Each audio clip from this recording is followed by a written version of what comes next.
Assalamualaikum warahmatullahi wabarakatuh. Alhamdulillahi rabbil alamin wa bihi nasta'in ala umurid dunya waddin.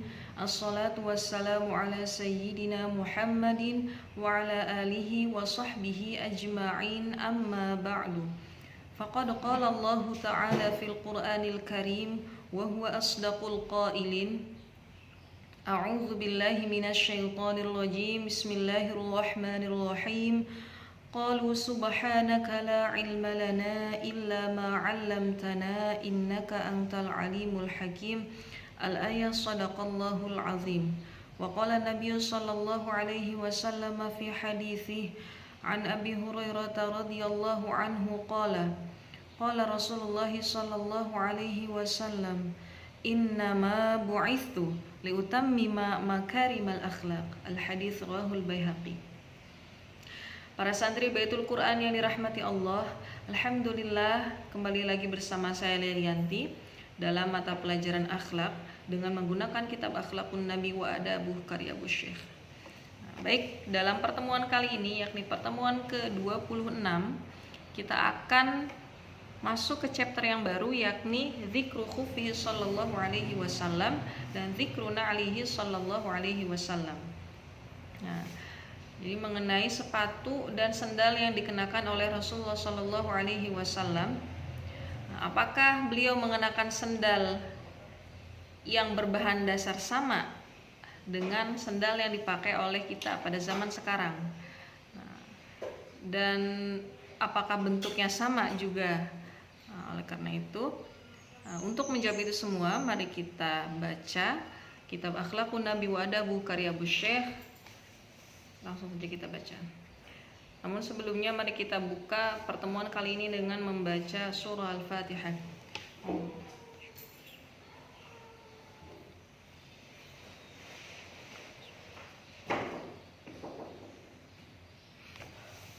Bismillahirrahmanirrahim. Qala al-musannif rahimahullahu ta'ala wa nafa'ana bi'ulumihi fid dharain amin wa bihi ilayhi qala haddatsana 'abdan al-Askari qala haddatsana Abdullah ibnu Amir ibni Zurarah anil Hasan ibni Ayyash anil Syaibani an Amir qala qila lil Mughirah ibni Syu'bah min aina kana li Rasulillah sallallahu alaihi wasallam khuffain qala ahdahuma lahu dihyatul kalbi falabisahuma. Hadis riwayat Amir radhiyallahu an, dia mengatakan bahwasanya suatu hari Al-Mughirah bin Syu'bah ditanya oleh seseorang, dari mana sendal yang dimiliki oleh Rasulullah Shallallahu Alaihi Wasallam. Kemudian Al-Mughirah bin Syu'bah mengatakan sendal itu adalah hadiah dari Dihyatul Kalbi. Dihyatul Kalbi ini adalah sahabat Rasulullah Shallallahu Alaihi Wasallam yang terkenal dengan parasnya, jadi parasnya yang menawan dan kebaikan hatinya terhadap Rasulullah Shallallahu Alaihi Wasallam. Jadi sering memberikan hadiah kepada Rasul, salah satunya adalah khuf atau dua muza. Namun tidak hanya itu, popularitas Dihyatul Kalbi itu sampai masuk atau sampai terdengar atau sampai kepada malaikat Jibril alaihi salam. Jadi malaikat Jibril seringkali mendatangi Rasulullah Shallallahu Alaihi Wasallam dengan rupa Dihyatul Kalbi.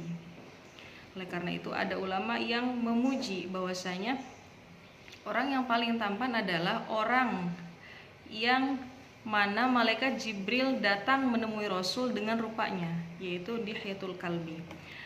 Sebenarnya nama beliau adalah Dihya. Sedangkan Al-Kalb adalah qabilah atau kabilah dari Arab, dari Jazirah Arab bagian utara, sehingga dinisbatkan kepada beliau. Akhirnya Dihyatul Kalbi namanya, seperti itu.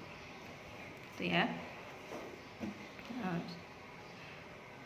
Ini afan nomor hadis 381 dalam kitab Warna Ungu. Sementara dalam Mulakhas nomor hadis 374.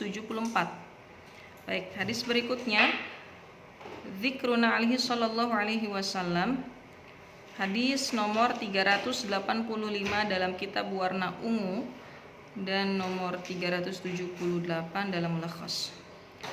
Mari langsung saja kita baca.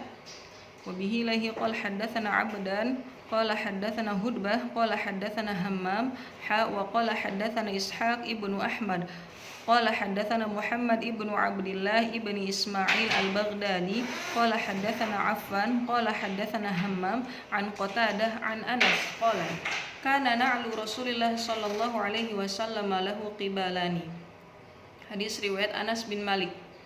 Anas bin Malik adalah, saya ulangi, salah satu sahabat Rasulullah sallallahu alaihi wasallam. Di sisi lain beliau adalah khadim atau pelayan Rasul yang sudah mengabdikan diri selama 10 tahun. Yang telah mengabdikan dirinya selama 10 tahun sebagai khadim.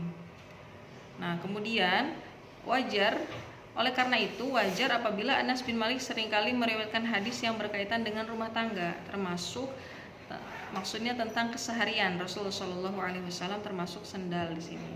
Jadi kata Anas bin Malik bahwasanya Rasulullah Shallallahu Alaihi Wasallam memiliki sendal yang lahu qibalani, punya 2 tali yang bersinggungan seperti ini. Jadi kalau kita bayangkan itu seperti sendal jepit atau sendal kulit, sendal apapun yang ada capitannya di tengah, yang diapit dengan 2 tali, kemudian ada penyanggahnya di bawah, seperti itu. Itu gambaran model sendal Rasulullah Shallallahu Alaihi Wasallam. Nah, sebenarnya hadis ini adalah hadis dhaif. Kenapa? Karena ada Ishaq al-Farisi. Ishaq al-Farisi adalah seorang yang majhul. Akan tetapi dhaifnya tidak syadid. Kenapa tidak syadid? Karena ada banyak hadis lain yang menguatkan meskipun diriwayatkan oleh orang yang berbeda atau sahabat yang berbeda. Nah, fenomena ini dikatakan sebagai syahid. Syahid itu adalah, secara ringkasnya, syahid itu adalah hadis-hadis yang semakna akan tetapi diriwayatkan oleh sahabat yang berbeda. Nah, syahid berfungsi sebagai penguat hadis dhaif atau bisa digunakan sebagai penguat hadis hasan untuk naik derajatnya menuju sahih. Kayak gitu. Kalau hadis dhaif untuk naik derajatnya menuju hadis hasan li ghairi, seperti itu. Ya. Baik. Nah, mana saja syahidnya? Di sini kita lihat ada hadis riwayat Hammam, ada hadis riwayat At-Taimi, anna lahu qibalaini mu'aqqabaini. Nah, kemudian ada hadis riwayat Aus, kayak gitu ya. Jadi meskipun hadis yang dhaif, kalau memiliki syahid atau mutabaahnya banyak atau ada beberapa mutabaah, tidak sendirian, maka itu bisa terangkat atau terselamatkan statusnya sehingga bisa digunakan untuk hujjah, dalam menggunakan hujjah ya, dalam berhujjah. Baik, hadis berikutnya, hadis nomor 394.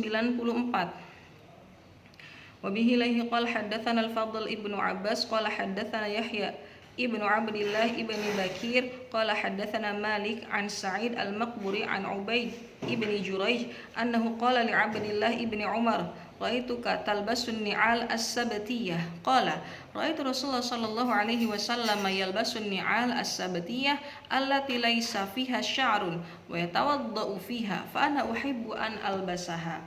Di hadis dari Ubaid bin Jurayj. Jadi Ubaid bin Jurayj mengatakan kepada Abdullah ibni Umar atau ibnu Umar, kata Ubaid, aku melihat kamu menggunakan beberapa sendal sabtiyah atau sendal kulit. Nah, kemudian memang kenapa gitu kan? Kalau kita bahasakan, memang kenapa sih sering pakai sendal kulit? Kemudian kata Ibnu Umar, aku melihat Rasul seringkali menggunakan sendal asabtiyah juga, sendal kulit juga, allati laisa fiha sya'run, yang tidak ada bulunya. Maksudnya sabtiyah itu sendal kulit zaman dulu itu kan kulit itu harus disamak dulu, kemudian dibersihkan dulu bulu-bulunya atau rambut-rambut yang menempel di kulit itu.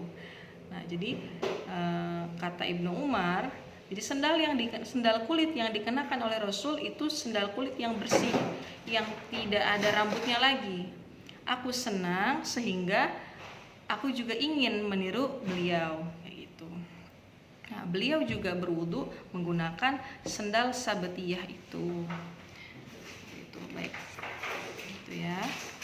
Kemudian hadis berikutnya, hadis nomor hadis 400 dalam kitab Warna Ungu dan nomor hadis 393 dalam kitab dalam Mulakhas. Wa bihi lahi qala haddatsana Salam ibnu Isam qala haddatsana Al-Hasan ibnu Yahya ibni Hisham Ar-Razi qala haddatsana Abu Salamah Musa qala haddatsana Harun ibnu Musa an Husain al-Muallim an Abdillah ibni Buraidah an Imran ibni Husain anna Nabiy sallallahu alaihi wasallam kana yamshi hafiyan wa na'ilan wa yashrabu qa'iman wa qa'idan wa yantafilu an yaminihi wa an shimalihi wa yasumu fis safar wa yuftir. Hadis riwayat Imran bin Husain bahwasanya Rasulullah sallallahu alaihi wasallam kalau berjalan terkadang memakai sendal, terkadang tidak memakai sendal. Hafian itu maksudnya tidak memakai sendal atau telanjang kaki. Nah, kemudian yashrabu qa'iman wa qa'idan, dan minum terkadang duduk, terkadang berdiri. Yantafil, meludah terkadang dari kanan, terkadang dari kiri. Yasum fis safar wa yuftir. Dan kalau beliau bepergian, nah sementara dalam bulan puasa, misalkan bulan Ramadan, kadang beliau melanjutkan puasa beliau, kadangkala membatalkannya, kayak gitu. Nah, hadis ini adalah hadis hasan bisyawahidih, ya, jadi hasan bisyawahidih, kayak gitu. Jadi awalnya hadis dhaif, kemudian naik derajatnya menjadi hasan karena ada penguat, atau di sini penguatnya adalah syahid. Baik, nah itulah materi kita pada pertemuan kali ini. Semoga bermanfaat, dan adapun tugasnya akan saya share dalam grup WA. Terima kasih banyak. Jazakumullah khairan katsiran. Akhir kata, mari kita tutup dengan membaca hamdalah dan doa kafaratul majlis. Alhamdulillahirabbil alamin, subhanakallahumma wa bihamdika asyhadu an la ilaha illa anta astaghfiruka wa atubu ilaik. Syukran. Assalamualaikum warahmatullahi wabarakatuh.